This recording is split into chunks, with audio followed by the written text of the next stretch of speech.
whatever, I thought that was cool. But alpha is here, it is the angle from the x-axis to our vector. So cosine of alpha times I plus cosine of beta times j, which is the angle from our y-axis to our position vector.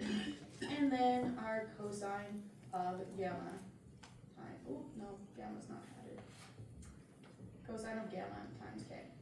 And gamma is from our positive z-axis. So all of these are defined from the positive axes to be able to define our vector from angles. So another thing to note is that alpha, beta, and gamma are all between 0 and 180 degrees.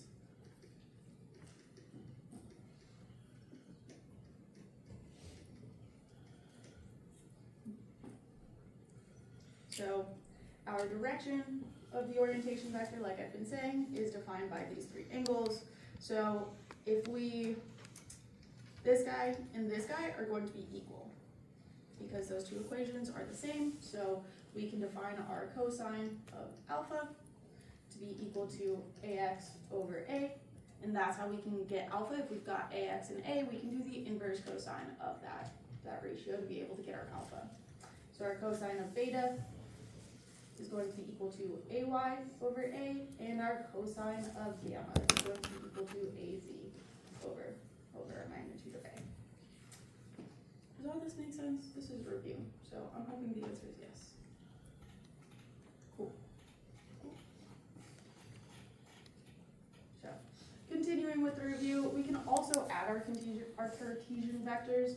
And so that's going to be adding the components that are multiplied by i's, j's, and k's together. So anything multiplied by I will be summed, anything multiplied by j will be summed, and k. So we've got our a vector is equal to axi plus ayj plus azk, and then our b vector is the same type of setup. So a plus b, we're going to have our ax plus our bx, our ay plus our by, and our az plus our az.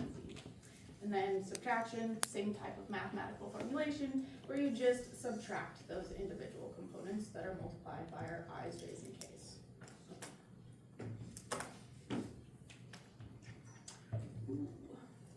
I did forget one note. So, up here, our three angles, alpha, beta, and gamma, they're not just arbitrary angles, they do need to satisfy this equation. So, to be physically possible. So to be physically possible, the cosine squared of alpha plus the cosine squared of beta plus the cosine squared of gamma all has to equal 1. So these can't just be random angles, they have to satisfy this equation to be able to be physically possible.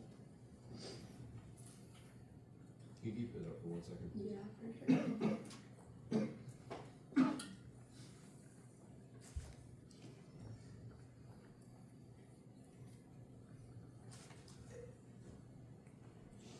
Is there an equation sheet for the exam? Yes, you get one-sided 8.5 by 11. I'm also going to provide all the equations you need, but it is good review to just go over everything. I do want you to turn it in at the end of the exam. Yeah. Okay. So, vectors. Now, example. We've got our force vector over here, which is defined by these two angles. We've got these 60 degrees to define our z-axis, and then our 45 degrees in the xy plane. So what we need to do is figure out f as a Cartesian vector, so that's in terms of I, j's, and k's, and then also what are its coordinate angles. So for this one, our f, the magnitude is 100 pounds. We know that our fz is going to be equal to 100 times the sine of 60 degrees, because this is our fz here, which is shown nicely in this bottom graph. We've got fz, our fx, and our fy. And then this guy down here is our f prime. So our fz is 100 times the sine of 60, which is equal to 86.6 pounds. That is the component of this vector in the z direction.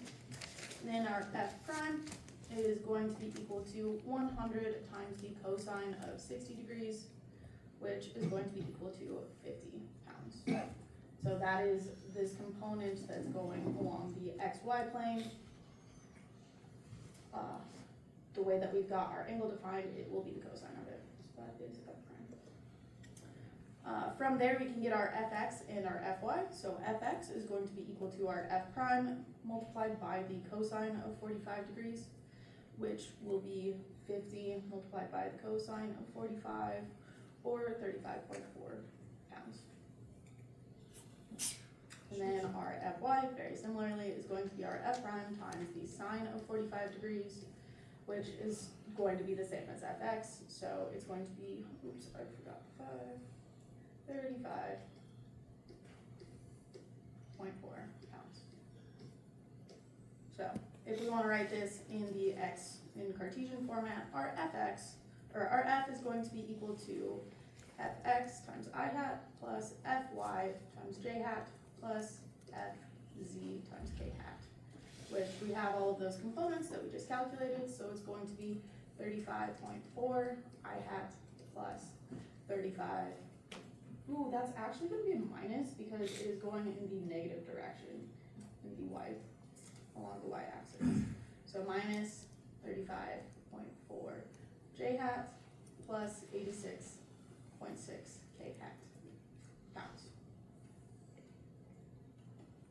Does that make sense? Cool.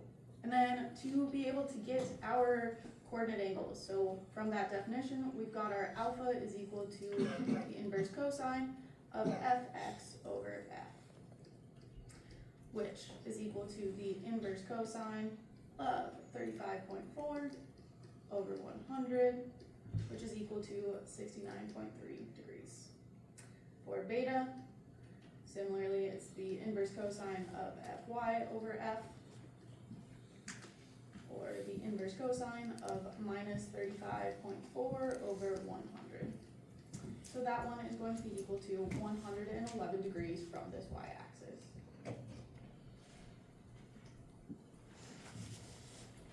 And then this one, that's just going to get messy if I have all of them in there.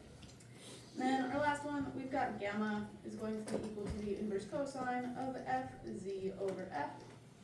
So the inverse cosine of 86.6 over 100, which is going to be equal to 30 degrees.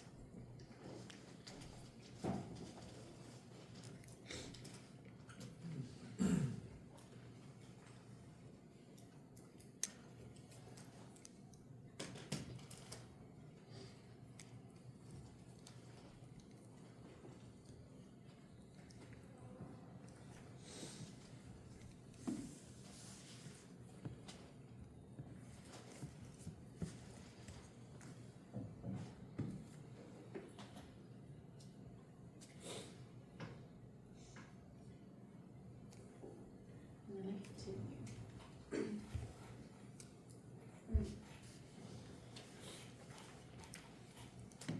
This just shows what it all looks like. So that's a nice little visual representation, the exact same problem. Does that visual help it make sense a little bit? I think 3D is a little bit hard to visualize. No.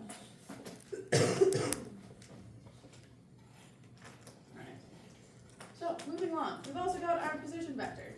So our position vector is directed from A to B, and it's defined by the tip coordinates minus the tail coordinates. So our RAB is going to be equal to our XB minus our XA. So the X coordinates of those two positions times I hat plus the Y difference between the Y coordinates times J hat plus the difference between the Z coordinates times K hat. And that is in meters because 4 feet. Lengths, units are the lengths units, so there's lots of different ones for that. But the direction goes from the tail here, which is our first letter, to the tip.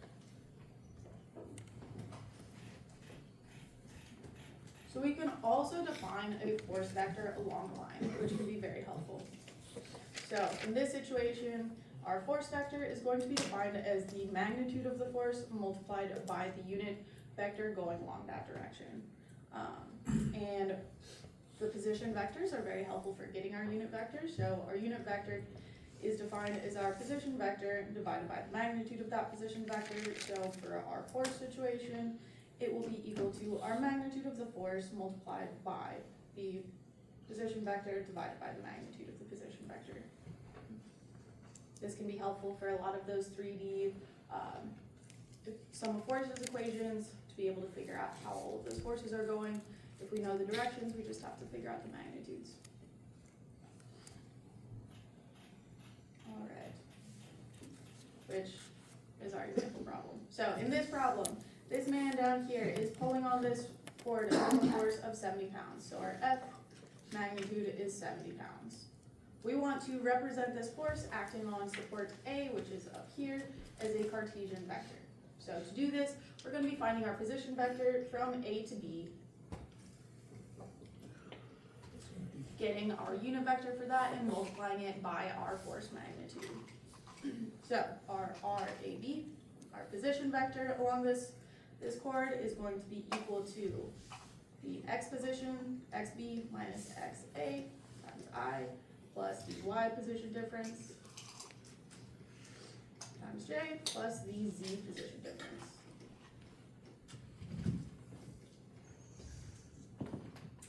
And this is in feet. Alright, so for this, we're going to end up with, in the x direction, we've got a positive 12 feet, so 12I. In the y direction is going to be a negative 8j. And then our z direction is a little bit tricky because there's an offset here, so it's not just from 0. So our z direction is going to be equal to our b is at 6 feet, and then our a is at 30 feet. So 6 minus 30 times k. So our total force vector, or position vector, is 12I minus 8j minus 24k in feet. So what we actually want is our unit vector so that we can figure out our force. Our unit vector is going to be equal to our position vector divided by the magnitude of that position vector.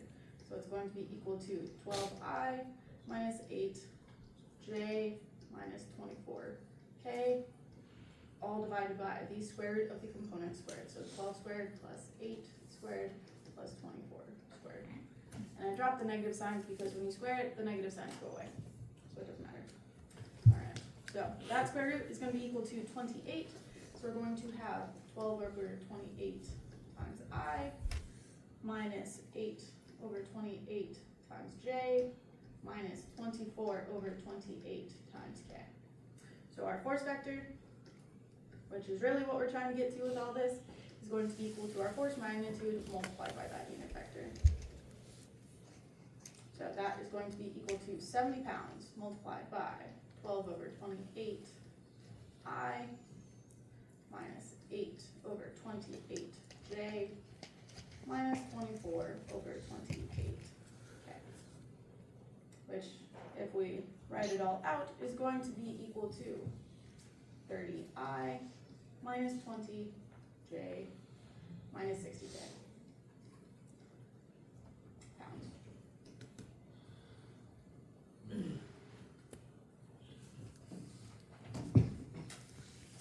Questions about this? No? To review? Next one.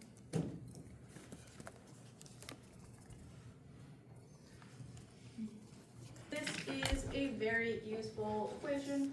So our dot product is going to be equal A dot B. We've got our two vectors A and B. It's going to be their magnitudes multiplied by the cosine of the angle between them. And that angle theta has to be greater than 0 and less than 180 degrees. So if we expand this out, we're going to have an AXI plus a AYJ plus an AZK dotted with the B version of everything I just said.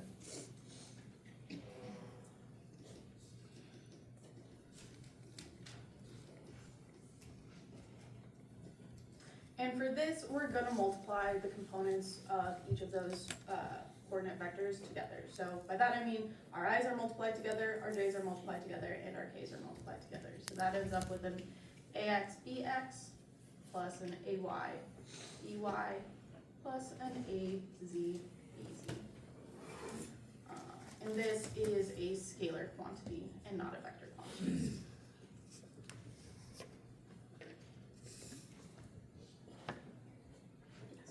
I think you wrote it backwards up above that because it's saying you add the. Oh wait a minute, I see it now. Sorry, I thought you were doing ax. Thanks for catching me on that. I got it. Alright, so by definition, if we are dotting our unit vectors together, our I dotted with j is going to be equal to our j dotted with I is going to be equal to 0, because the cosine of 90 degrees is equal to 0. And I and j are inherently perpendicular to each other. And then if we go with dotting these components together, so if we do I dotted with I, it's going to be equal to j dotted with j, which is going to be equal to 1, because the cosine of 0 is also equal to 1.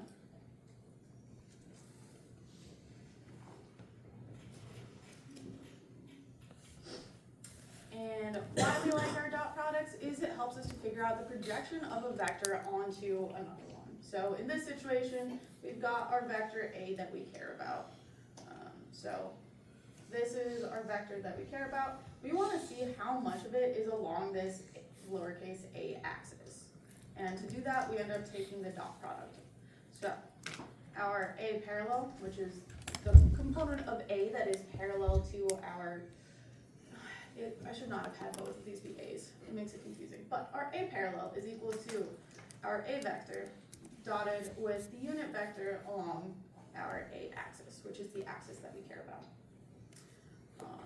And the other component that we care about is this A perpendicular. So we can also get our A perpendicular by summing together. So our A vector is going to be equal to A parallel plus A perpendicular, because that's how vectors sum. So a lot of the time we want to figure out what part of our vector is along one axis and along the other. So to get our A perpendicular, it's going to be equal to our A vector minus our A parallel. And we can expand this to more of I, J's, and K's because that intuitively makes sense. This is just kind of the general formulation of it. Okay. So, example. We have this frame shown here, and it's subjected to a horizontal force of 300 newtons along the y-axis, effectively. We want to figure out how much of this force is actually along our AB vector, so our FAB, and how much of it is parallel. So thinking about moments, the component of this that is along our AB is not going to be creating any sort of moment, while the perpendicular part will be creating a moment this way. So that's why we care about this, is we build on it. I did not give us enough space to do this example. That's unfortunate. All right, we're gonna make it work. So our F is equal to 300 J, and then our RAB, because we need to figure out, to get this, we need to figure out this unit vector. Our RAB is going to be equal to 2I, because we've got 2 meters in the x direction, plus 6J, which is 6 meters in the y direction, and then plus 3K, because 3 meters in the z direction. That's all in meters. This is in meters. So our UAB is going to be equal to RAB vector divided by magnitude, which is going to be 2I plus 6J plus 3K divided by the square root of the component squared. Which those components squared all sum to 49, so the square root of that is 7. So this is going to be equal to 2/7 I plus 6/7 J plus 3/7 K. So to figure out our FAB, which is what we're looking for, that's the component, so just the scalar magnitude. So our FAB is going to be equal to our force vector dotted with our UAV.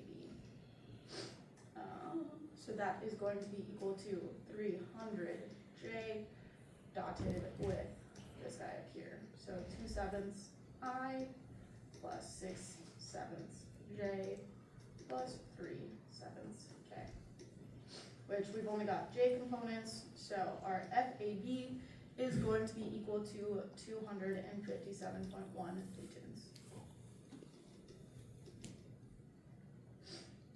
What we also care about is our perpendicular component, so we can get our perpendicular component from the equation of our force magnitude is going to be equal to the square root of the parallel component squared plus the perpendicular component squared. So if we rearrange this, our perpendicular component is going to be equal to the square root of our force magnitude squared minus our F parallel squared. If we have both of those, it's going to be equal to 300 squared minus 257.1 squared. So we're just going to pull that up here. F perpendicular is going to be equal to 155 newtons.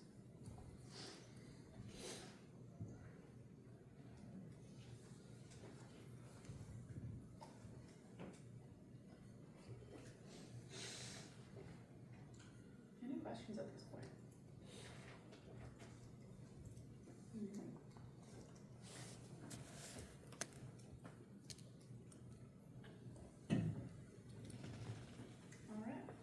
Then we're going to move on to chapter 3, where in chapter 3 we did a lot of free body diagrams and components being in static equilibrium, so summing of the forces in all directions is equal to 0.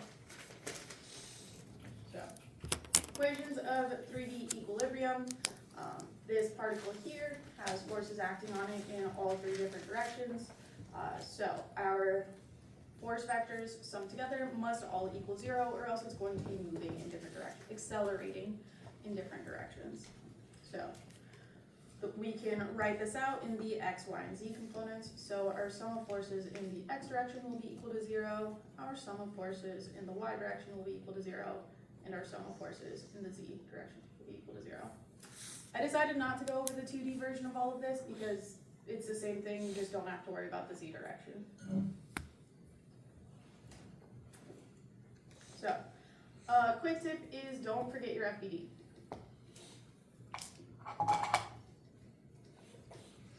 That's going to really help you out with figuring out how all of these different forces are going. It's how it makes sense. So make sure you do it. I will be looking for free body diagrams in the problems where we are looking for static equilibrium. Example. We've got this box here that has, I guess it's a crate. It's a 40-pound crate, and it's supported by these 4 cables. So we've got our point A here, A. We've got a force going downwards towards the crate, a force going along the x-axis, and then 2 forces going in these directions. So this is effectively a free body diagram. I'm gonna redraw it over here, which the 3-dimensionality is gonna be a little hard.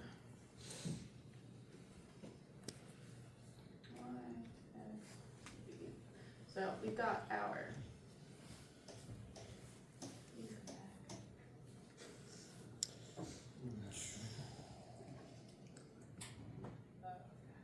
sorry, that's the worst.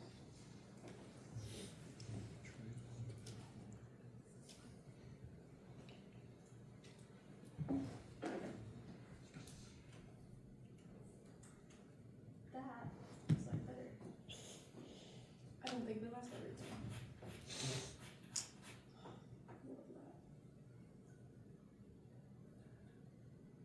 We did lose some of it. Alright. I will go back in and fill in the bits that we lost. Or we'll just continue. Okay, so we've got this crate here.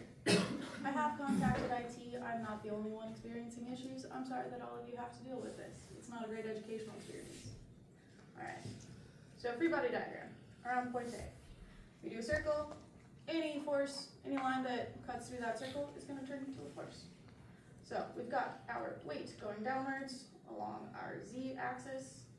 We've also got our x-axis and our y-axis. So we're going to have our force D that is along our x-axis. We're going to have a force B going along the negative y. It's a three-dimensional force. And then a force C that is very similar to force D, but in the positive y direction. Good. So, you know our weight is equal to 40 pounds, so that vector is going to be equal to minus 40. Okay. Our FD is also going to be an easy one, where it's just going to be equal to that magnitude multiplied by I. So for this, our magnitudes are unknown, and we need to figure those out. I'll write out our unknowns.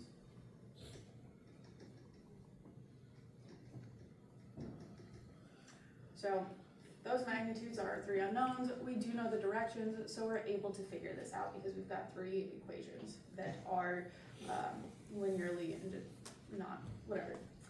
They are different. We've got three different equations. So our FD is equal to our magnitude multiplied by I. And then we have to get our C and B. So to get those, we're going to need to get our RAB and our position vector towards C. So our position vector from A to B is going to be equal to minus 3 in the x direction times I. We're actually going to make this our unit vector to make it a little faster. So our unit vector is going to be our position vector divided by the magnitude of it. We've got minus 3 in the x direction, we've got a minus 4 in the y direction, and then we've got a positive 8 in the z direction. So to get our unit vector, we just divide by the sum of those squares. So 3 squared plus 4 squared plus 8 squared. So our unit vector is going to be equal to minus 0.318 I minus 0.424 J, and then plus 0.848 K. And our unit vector going to C is going to be very similar. It's just going to have a positive here along the y direction instead of a negative. So I'm going to write out our unit vector going to C is the same, except it's got a positive for the y. Plus 0.424 J plus 0.848. Are you guys seeing how those are basically the same vectors? Yes. It's just 4 feet in the positive direction instead. So, our force of C is going to be defined as our magnitude of C multiplied by the unit vector AC, which is going to be our magnitude C, multiplied by negative 0.318 I minus, plus, because that's a C, plus, let me erase that, plus 0.424 J plus 0.848 K.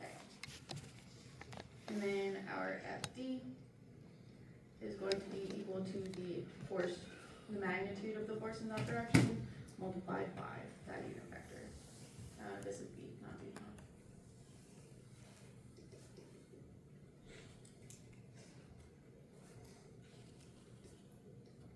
Negative 0.318 I minus 0.424 J plus 0.848 K.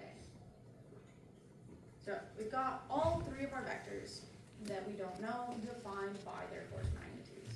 We do have one vector that we know, which is just the weight.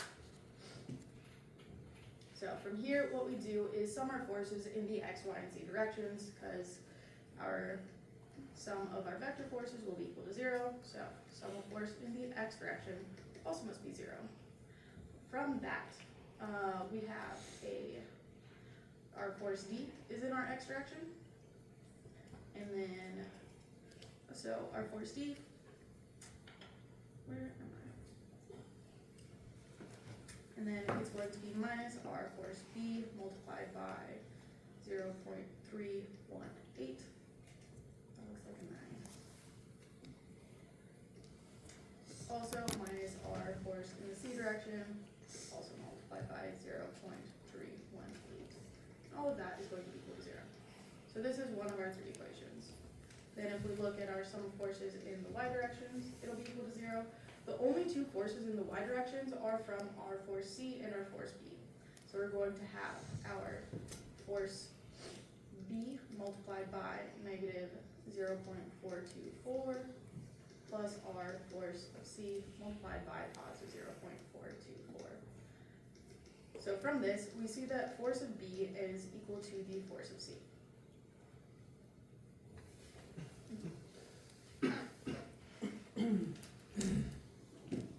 Alright, our last sum of forces is going to be our sum of forces in the z direction, which will be equal to 0. So from this, we've got the components of force B and C in the z direction and our weight.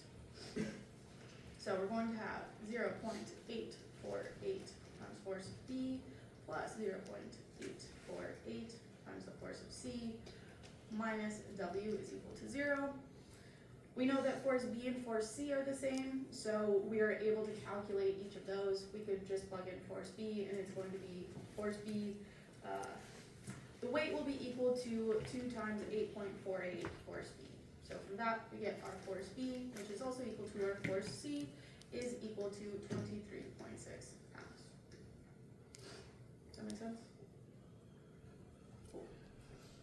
And from there, we can calculate our force D because we can plug this into this equation and then just solve for D, force D. So force D is going to be equal to 15.0 pounds. And those are the forces going along each of those different cables.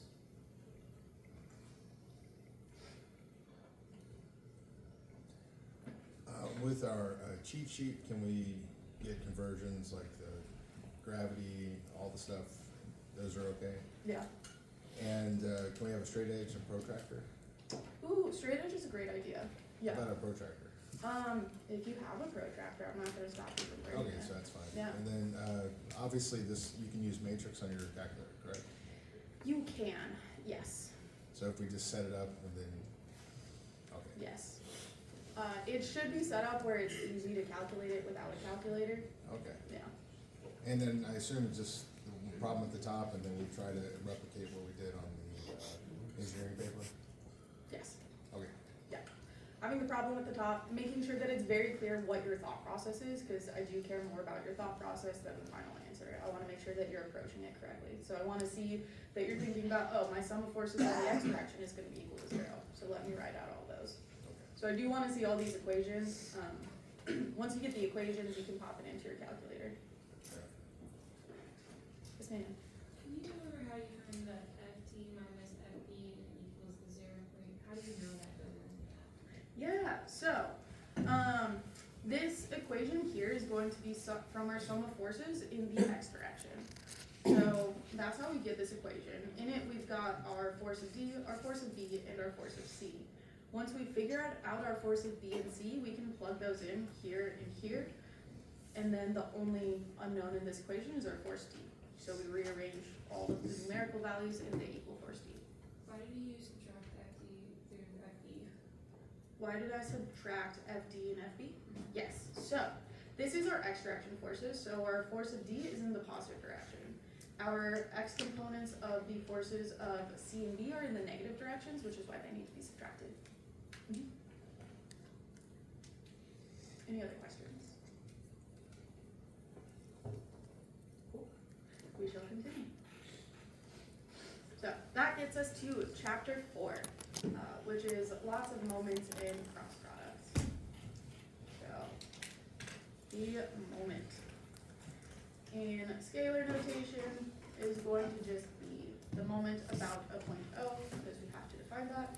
Our moment about point O is going to be equal to that perpendicular distance multiplied by our force. so the perpendicular distance to the line, the line of action of our force. And in 2 dimensions, the direction of our moment, if it's it's counterclockwise, it's going to be positive, and if it's clockwise, it's going to be negative. So that's how we define it here. In the 3 dimensions, it's a lot more intuitive. You just follow the math. So our cross product. Our cross product, our C here, is going to be a vector. C is going to be equal to A crossed with B, which is going to be equal to A B sine of theta.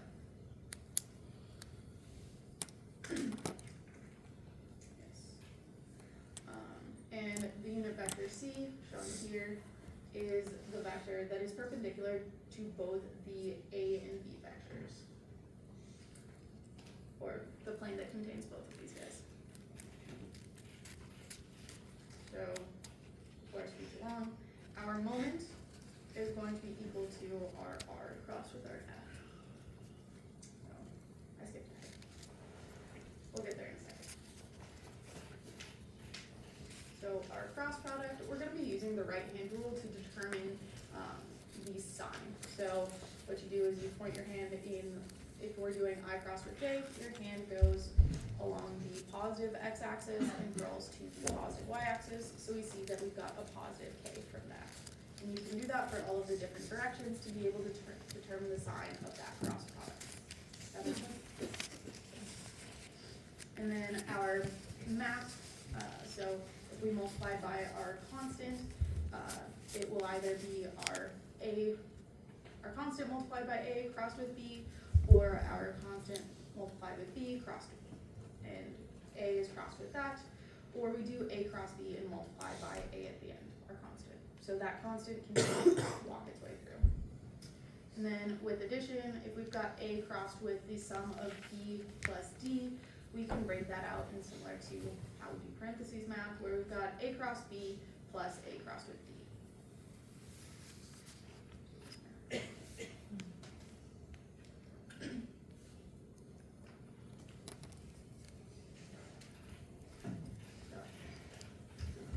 Another way of determining the cross product is through the determinant, and I think that this is a bit easier to do. So for our I component, the way that we do this is,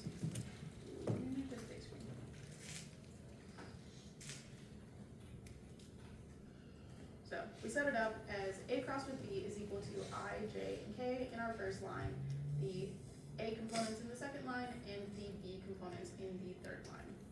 So to determine what all of these equal, so we're going to end up with our I component multiplied by the difference between the diagonals. So we cross out everything along the lines of the component that we're looking at, and then we multiply along these 2 diagonals. So starting from the top left to the bottom right, and then you subtract from the top right to the bottom left. So for this, our I component will be multiplied by AY times BZ minus AZ times BY. We go along to our J component, same sort of thing, you cross out in all directions, and then you do multiply by the diagonals. So for J, it's going to be a minus J also. It's going to be an AX plus times BZ minus our AZ times BX. And don't forget that minus sign, it's an easy one to drop. And then our last one is our K components. So we cross out everything along those lines. So then our K will be multiplied by the difference of the diagonals. So we've got our AX times BY minus our AY times BX. So our total cross product, A cross B, is going to be equal to our I multiplied by those components, AYBZ minus AZBY, minus our J multiplied by its components, so AXBZ minus AZBX, and then plus So it's going to be ax ey minus ay bx. Determinants.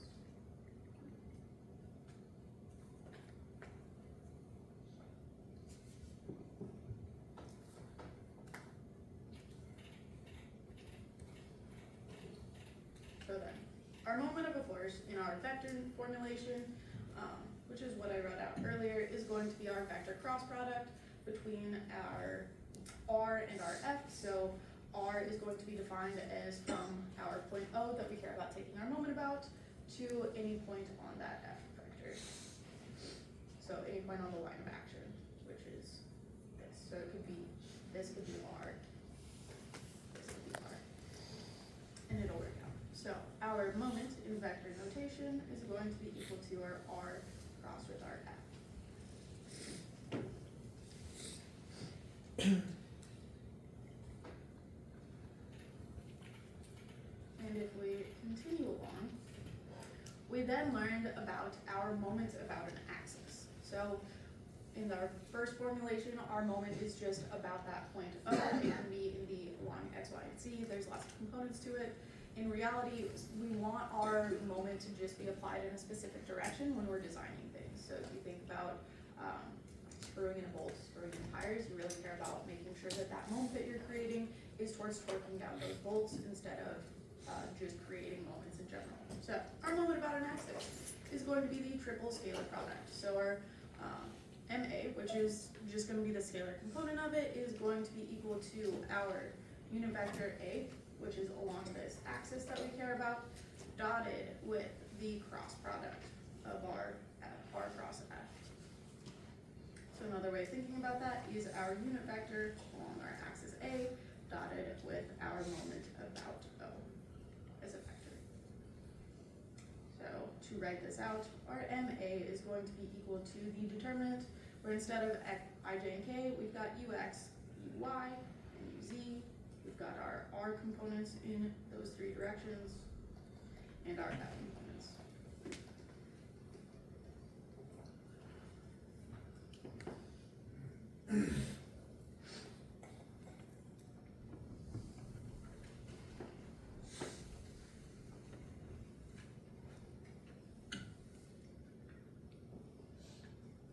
Whether your components are all the, basically displacement rate from the origin, correct? Can you repeat that? So whether U components are just the displacement of A from the origin, correct? The U component, you can get them from a position vector. It's a unit vector along our axis A. Yeah, so if it's not a unit vector, it's going to scale it incorrectly.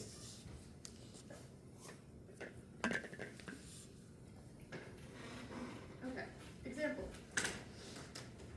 We've got this 30 Newton force up here acting along a bracket.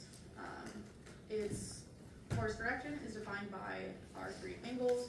So what we want to do is find our the moment caused by the force along this A axis, because that's what's going to cause this bracket to spin. It's not constrained in those directions. So our force vector is going to be equal to our force magnitude, which is our 30 newtons, multiplied by the cosine of alpha I plus the cosine of beta j plus the cosine of gamma k. So if we plug in all our numbers, we've got 30 multiplied by the cosine of 60 degrees I plus the cosine of 60 degrees j plus the cosine of 45 degrees k, which is equal to 15I plus 15j plus 21.2k.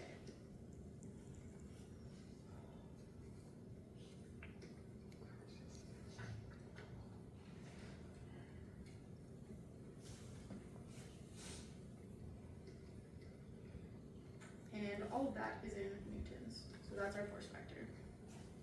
Our position vector that we're going to be using is going to be our ROA. So our ROA is going to be equal to our difference in x positions, so xa minus xo times I plus the difference in y positions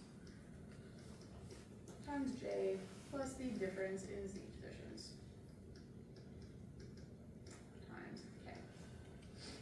So up here we see our z, x, and y. In our x direction, it's going to be our 100 millimeter change, so that's going to be 0.1 I, because I'm shifting over to meters instead of millimeters. And then along our y direction, we've got no component of that position vector, so plus it's 0j. And then our z, we've got 100 millimeters plus 5, 50 millimeters, so plus 0.15. Actually, I think that's, yes, plus 1.5, okay. And that's in meters. Our x component is negative, I dropped that, because we're going in the negative x direction. Let's do this. I'm gonna assume silence means yes.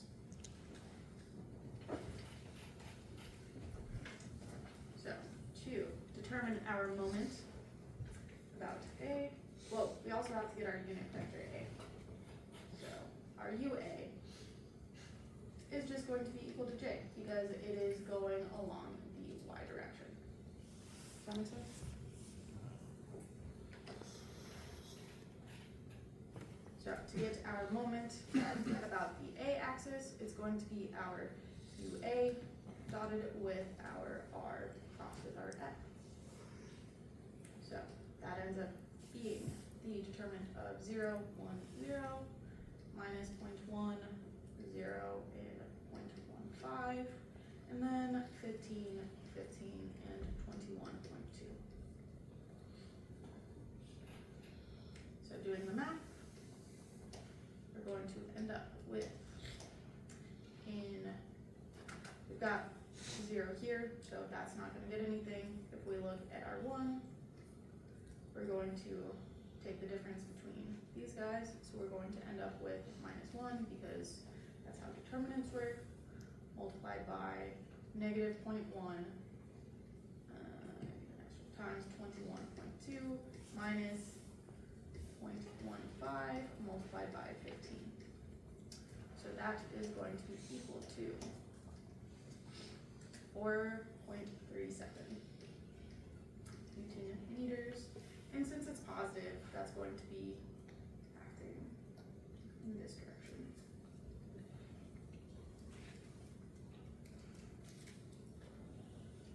That feels off. I don't feel confident about the direction. I will double check that and make sure that it's correct on the slides. Okay.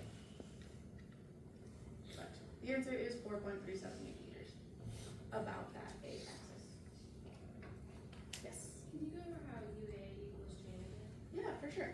Alright, so one way of thinking about this is it's going to be the difference between any point along here. So let's take this point C and this point D. I'm going to say that point C in the x direction is at positive 0.1.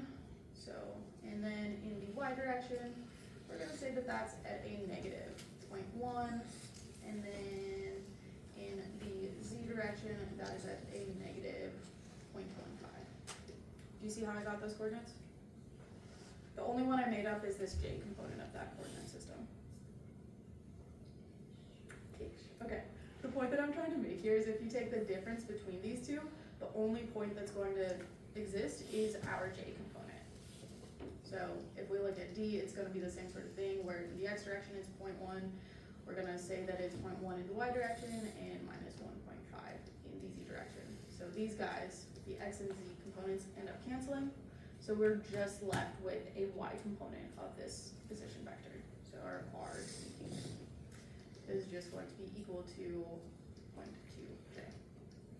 And since we want it to be equal to a unit vector, the magnitude is going to go away. So our unit vector, CD, is just going to be j. Does that make sense? Sort of. Still in here. Yeah. But my point with that is really that you can take the definition of our unit vectors and our position vectors to be able to figure that out if you're not feeling confident. Yes, For direction, counterclockwise is positive, correct? yes. That's why I'm not feeling confident about whether or not the direction is correct. Okay. Because my notes say that it's clockwise, but it Okay. also says that it's positive, so I don't feel confident. No problem. Yes. Yes, ma'am.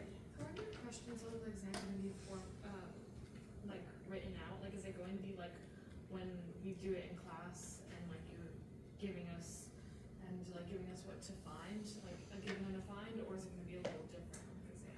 I'd say it's gonna be very similar to our example problems in the lecture. So some of them from today, we've got our given and our find. Others, let's see. Oh wow, that is slow.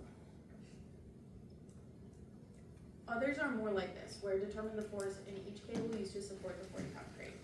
So this technically has your givens and your finds, it's just not as explicit as some of the example problems. So this, I think, is representative of that.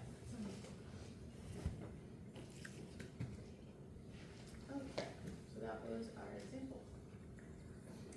Any other questions on that? Before we move on? That's fine. Alright, so our moment of a couple. This is a special case of moments, so it's a special type of moment.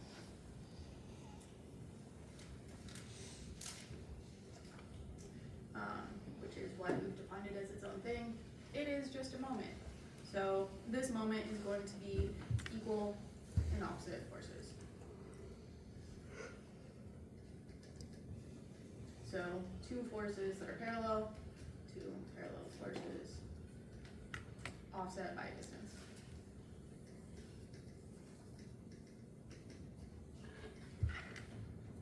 And the way that we define this is our moment is going to be equal to our force multiplied by that distance.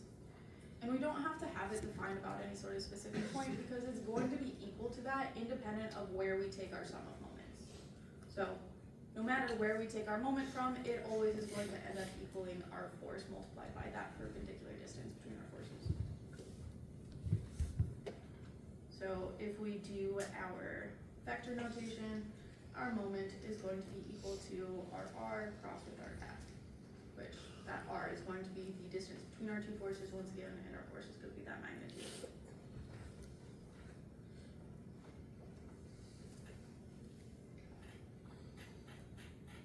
And what's helpful with those couples is that we can use them to help us simplify a system of forces and moments.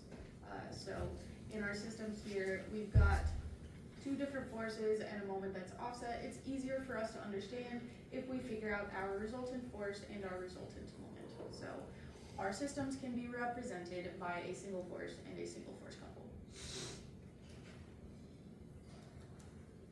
And this is just a representation of what's happening. So it's the external body of that we're looking at is going to be experiencing the same types of things. If you look internally is where it gets a bit wonky. So we're not looking at our internal system when we're doing our simplification, just the external. So here in our 2D example, we've got our two forces of these stoplights, and we want to understand what's happening to the system as a whole. So to get here, we can represent this by a single force, a single reaction force, and a single moment. Our representative force W is going to be equal to our W1 plus our W2, which is the weight of both of those stoplights. To be able to understand the moment that's created by both of those, we're going to take our reaction moment, which we're placing at O, and that is going to be equal to our W1 multiplied by D1, which is here, and this is D2. And we're going to add it with our W2 multiplied by D2. And this is the scalar formulation, so I'm just going to put that back here. So we continue along. In special cases, we can simplify this system down to just a single force. So that force offset from our point O is going to generate the moment that was created in our original simplification, and now we've just represented it as a single force instead. So the way that this works is if F reaction and the representative moment are perpendicular, you can, they can be represented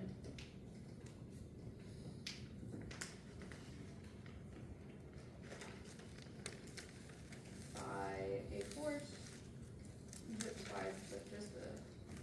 by a single force, which has the same magnitude as our FR, offset, and that force is going to be offset from point O. So our three special cases where we can do this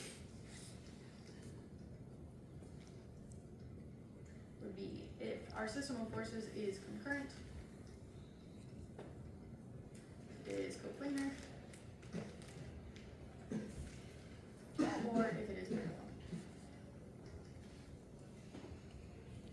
So, let's see, our representative moment is going to be equal to the sum of moments about O. Our representative force is going to be equal to our sum of forces. And then our distance is going to be, we will define it by our moment of R is going to be equal to our distance crossed with our force vector. So we can use this equation to figure out what our distance is. In 2D it's easy because it's just multiplied. In 3D you are looking at that cross product. So we will go over an example of that. Any questions? So, example. This pillar has three different forces acting on it. We've got FA, FB, and FC. So what we need to do is create the equivalent system as the force in the moment, and then we need to figure out what that offset distance is so that we can have just a single force representing the entire system. So our FA is equal to, let's see, that is minus 300 K hat, and that is pounds. Our FB is equal to minus 500 K hat, and that is also in pounds. And our FC is equal to positive 100 K hat in pounds. So our representative force is going to be equal to our sum of our forces. So that is going to be equal to negative 300 plus negative 500 plus 100, which is negative 700 K pounds. I guess I'll write it down. My arrows were looking for FA plus FB plus FC. So representative force. Our representative moment is going to be our sum of moments about point O. So I like to just write it all out. It makes it make more sense to me. So our moment from A about O plus our moment from B about O plus our moment from C about O. So our moment A about O is going to be equal to ROA crossed with F. So here our ROA is going to be equal to 4I.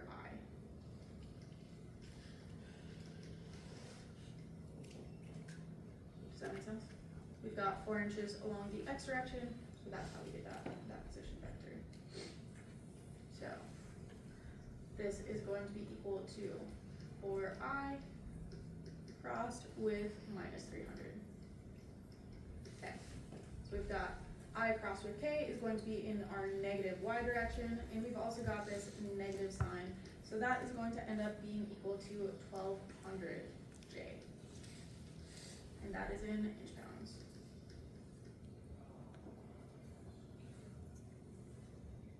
Is it 1200 negative or is it positive? So the cross product gets a negative number. Since we've already got a negative in there, a negative times a negative is going to be a positive. Yes. Other thoughts?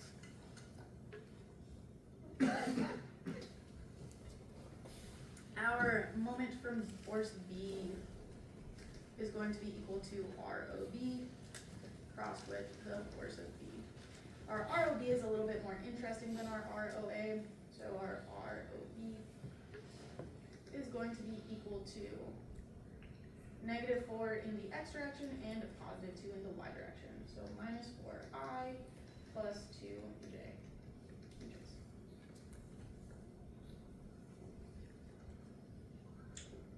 So that is going to be equal to -4I plus 2j crossed with -500. Okay.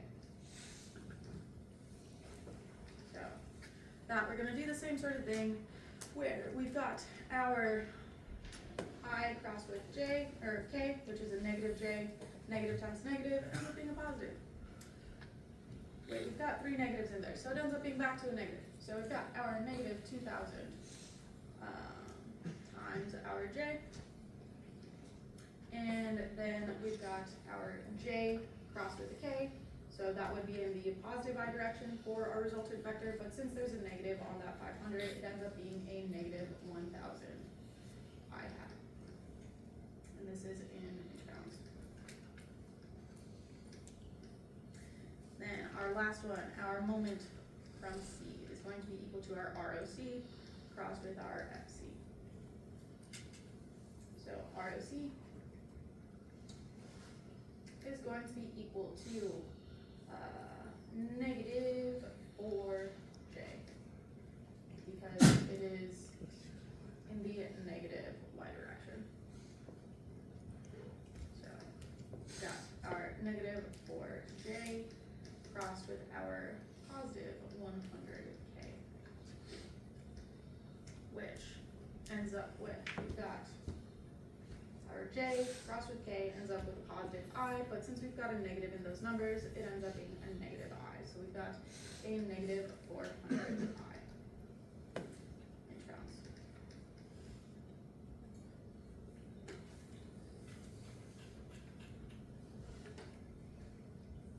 So our representative moment is going to be equal to the sum of those moments, about 0. So we're going to end up with, in the I direction, we've got -400, we've got -1000, so we've got -1400 I. And then in the J direction, we've got a positive 1200 and a -2000, so that's a -800 J. Does that make sense? So we've got our representative force and our representative moment. We just need to figure out our distance to offset that force by to be able to have an equivalent moment created by that. So looking back to our definition, we've got our R that we're looking for crossed with our F representative, and that's all going to be equal to our representative moment. So our position is just going to be in the XY plane, so we're going to define that as x times I hat plus y times j hat. And we're going to cross that with our FR, which, if we scroll back up, our representative force is -700k. So we're going to cross that with our -700k.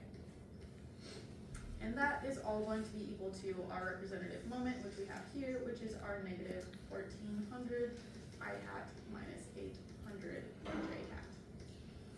So if we do this cross product on the left, we're going to end up with I crossed with k, gets us a -j, but because we've got that negative sign, it ends up being positive. So we've got our 700x times j, and then so that's that component crossed together. For our y component crossed with our force component, it's going to be positive j crossed with k, which ends up being positive I, since our force has a negative, that ends up being a -700 y times I hat. And all of that, give it a second to think. All of that will be equal to this moment that we've already defined. So our -1400 I hat minus 800 j hat. So if we look at our I components, we've got -700 y is going to be equal to -1400. So our y is going to be equal to 2 inches. Is that correct? 2 inches. Then looking at our J components, we're going to have 700x is going to be equal to minus 800. So our x is going to be equal to minus 1.14 inches. So our representative position is going to be equal to minus 1.14i plus 2j. And our representative force is minus 700k. Does that make sense?